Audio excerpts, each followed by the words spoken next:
লাখ টাকা স্যার 15 দিনে খরচা করেছি লাস্ট 15 দিন সরি সেটা সরি স্যার আতাম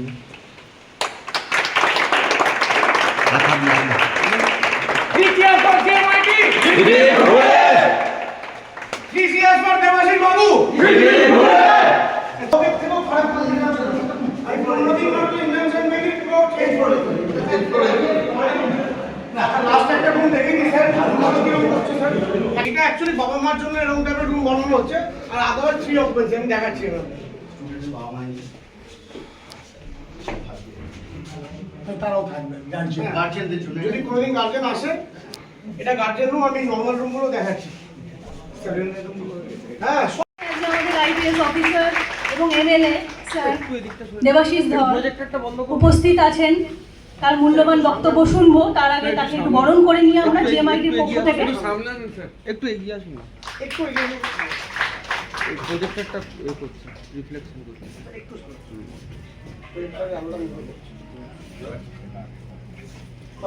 দেবাশিস স্যারের উপস্থিতি আজকের এই শুভ অনুষ্ঠানকে আরো গৌরবান্বিত করেছে এই তরুণ ছাত্রছাত্রীরাই আগামী দিনের engineer innovator entrepreneur and leader তাদের উদ্দেশ্যে স্যারের অভিজ্ঞতা স্যারের চিন্তা ভাবনা এবং যার প্রথম পরিচয় আইপিএস অফিসার তারপরে পরিচয় একটাই আমার পাশে উদ্দেশ্য করে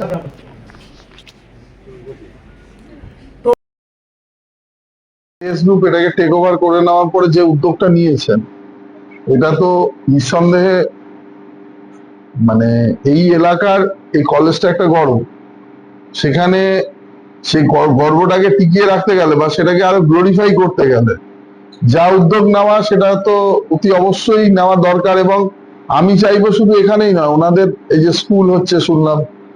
প্রায় 1200 থেকে 1500 স্টুডেন্ট ওখানে পড়বে মানে এডুকেশনাল হাব তৈরি হোক মানে আমার কাছে অলরেডি 3খানা মেডিকেল কলেজের প্রপোজাল এসছে ডিপিএস করার জন্য লোক জমি চাইছে আমি চাইবো এডুকেশনটাও এমন একটা জায়গায় যাক শুধু এখানেই নয় মানে থ্রু আউট দ্য স্টেট যেখানে যেটা হওয়া সম্ভব নর্থ বেঙ্গলে অনেক কিছু করা সম্ভব আমরা চাইবো যে মানুষ এই যে পুরনো এডুকেশনের যেভাবে বা ড্রপ আউট হয়েছে বা যেভাবে কেন হয়েছে এটা ভাবুন একটা জিনিস ভাবুন যে গত 15 বছরে কত লোক কত ইন্ডাস্ট্রি চলে গেছে কত কোম্পানি চলে গেছে কত কিছু চলে গেছে কাজ নতুন ক্রিয়েশনের বদলে রিডাকশন হয়েছে এই জন্য আমরা চাইবো যে এটাকে পুরনো